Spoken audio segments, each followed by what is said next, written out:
Nepal is often imagined through one image, snow-covered Himalayan peaks rising above the clouds. But the country is far more complex than a mountain postcard. Officially the Federal Democratic Republic of Nepal, it is a landlocked South Asian state squeezed between two of the world's most powerful neighbors, China to the north, through Tibet, and India to the south, east, and west. Within a relatively small area, Nepal contains extreme contrasts: tropical plains, forested hills, deep river valleys, high-altitude settlements, and the tallest mountains on Earth. Its position has shaped almost everything about it, from trade and culture to diplomacy and political identity. Nepal is not simply a remote Himalayan country, it is a crossroads, a buffer, and a diverse republic built at the meeting point of major civilizations.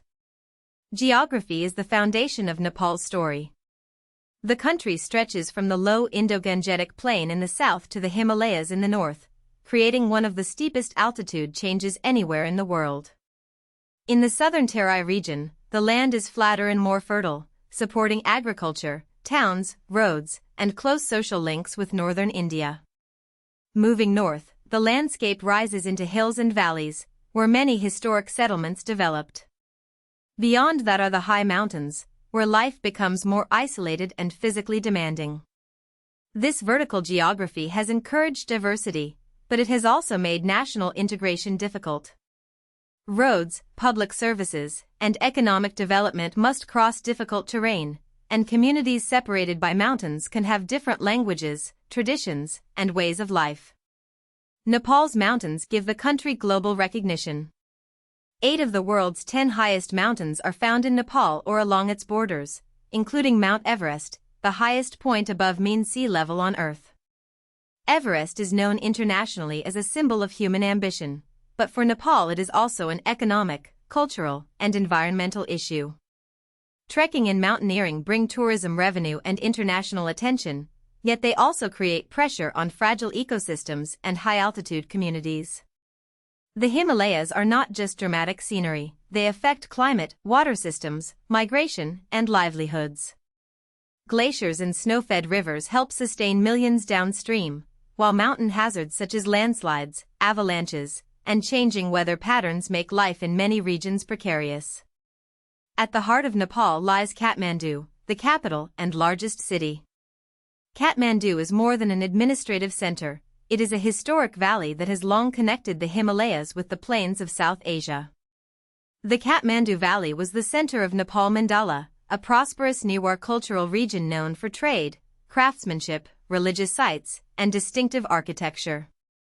Its location made it important to routes linked with the Himalayan branch of the ancient Silk Road. Traders moved goods, ideas, art styles, and religious traditions through the valley. This helped Kathmandu become cosmopolitan long before modern globalization. Temples, palace squares, courtyards, and traditional urban design still reflect centuries of exchange between Indo-Aryan, Tibetan, and local Newar influences. Nepal's population is not defined by a single identity. It is multi-ethnic, multilingual, multi-religious, and multicultural. Nepali is the official language, but many other languages are spoken across the country. Communities in the north have been deeply connected with Tibetan culture, especially in religion, dress, trade, and mountain livelihoods. In the central and southern regions, Indo-Aryan cultural influences have been strong, while indigenous and local traditions remain central to social life. Hinduism and Buddhism have both shaped Nepal's sacred geography, often overlapping in practice and symbolism. This diversity is one of Nepal's strengths, but it has also created challenges for political representation, federalism, citizenship, and debates over whose culture is treated as national. Modern Nepal emerged through unification in the 18th century. Before that, the region contained various kingdoms, principalities, and cultural zones.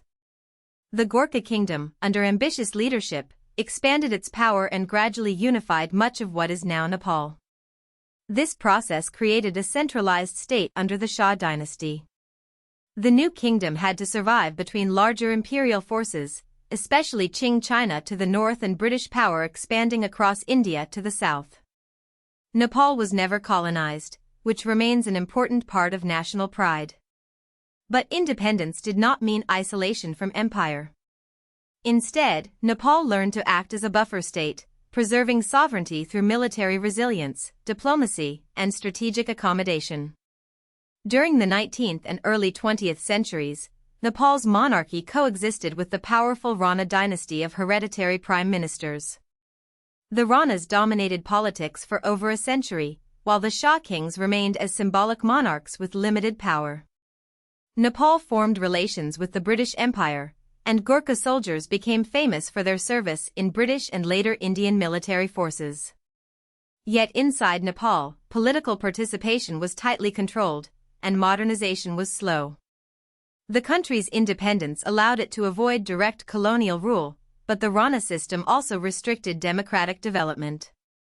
This created a pattern that would continue for decades. Nepal's political system repeatedly struggled between centralized authority, royal power, reform movements, and demands for popular representation. Parliamentary democracy was introduced in 1951 after the end of Rana rule, but Nepal's democratic path was unstable. The monarchy remained influential, and democratic institutions were repeatedly interrupted. In 1960, King Mahendra suspended parliamentary democracy and introduced the partyless panchayat system, which concentrated authority under the crown while presenting itself as a form of guided national unity. Multi-party democracy returned in 1990 after popular protests, but the political system still faced inequality, rural poverty, weak governance, and regional exclusion. These unresolved issues set the stage for deeper conflict. Nepal's struggle was not just about elections, it was about who had power, how the state treated marginalized communities, and whether the political system could deliver meaningful change. The Nepalese Civil War, beginning in the 1990s and continuing into the early 2000s, transformed the country. Maoist rebels launched an insurgency against the monarchy and the existing state, claiming to fight for social justice, land reform, and an end to entrenched inequality. The conflict spread across rural regions and caused thousands of deaths, displacement, and deep social trauma. At the same time, the monarchy faced a crisis of legitimacy, especially after political turmoil and the royal takeover in 2005. Mass protests and negotiations eventually led to a historic shift. In 2008, Nepal abolished the monarchy and became a secular republic, ending what had been the world's last Hindu monarchy. This was a major political turning point. Nepal's current constitutional framework comes from the constitution adopted in 2015. It defines the country as a federal parliamentary republic divided into 7 provinces. Federalism was meant to address the long-standing problem of centralized power in Kathmandu and give more voice to Nepal's diverse regions and communities. But creating a federal system is easier on paper than in practice. Disputes over provincial boundaries, representation, identity, resources, and citizenship have continued. Some groups, especially in the Terai, argued that the new constitution did not fully address their concerns. The constitution represents a major achievement after years of conflict, but it also reflects the unfinished nature of Nepal's democratic transition. Economic and political frustration remains a powerful force in Nepal. Many citizens face limited job opportunities, dependence on remittances from workers abroad, uneven development, and anger over corruption. In September 2025, protests against economic inequality and corruption escalated into riots, causing casualties and leading to the resignation of the Prime Minister. These events showed that Nepal's republican institutions still face serious pressure from public dissatisfaction. The issue is not only who governs, but whether governments can provide trust, accountability, and opportunity. For a young republic with a history of upheaval, public confidence is essential. When citizens feel that political elites are disconnected from daily hardship, instability can quickly return. Nepal's foreign policy is shaped by geography as much as ideology. It must manage relations with India, its closest economic and cultural partner, and China, its powerful northern neighbor. Nepal signed a friendship treaty with India in 1950 and with China in 1960. It joined the United Nations in 1955 and has emphasized neutrality, sovereignty, and multilateral cooperation. The country is a founding member of SAARC and hosts its permanent secretariat in Kathmandu. It is also part of the Non-Aligned Movement and the Bay of Bengal Initiative. For Nepal, diplomacy is a balancing act, attracting development assistance, expanding trade, preserving independence, and avoiding being pulled too deeply into rivalry between larger powers. Nepal's importance comes from the combination of its landscape, history, and strategic position. It is home to Mount Everest and some of the world's most dramatic terrain, but it is also a society shaped by trade routes, cultural exchange, monarchy, revolution, and democratic experimentation. It was never colonized, yet it was deeply affected by empires around it. It became a republic, yet still wrestles with inequality, representation, and governance. It sits between India and China, yet tries to maintain an independent voice through neutrality and multilateral cooperation.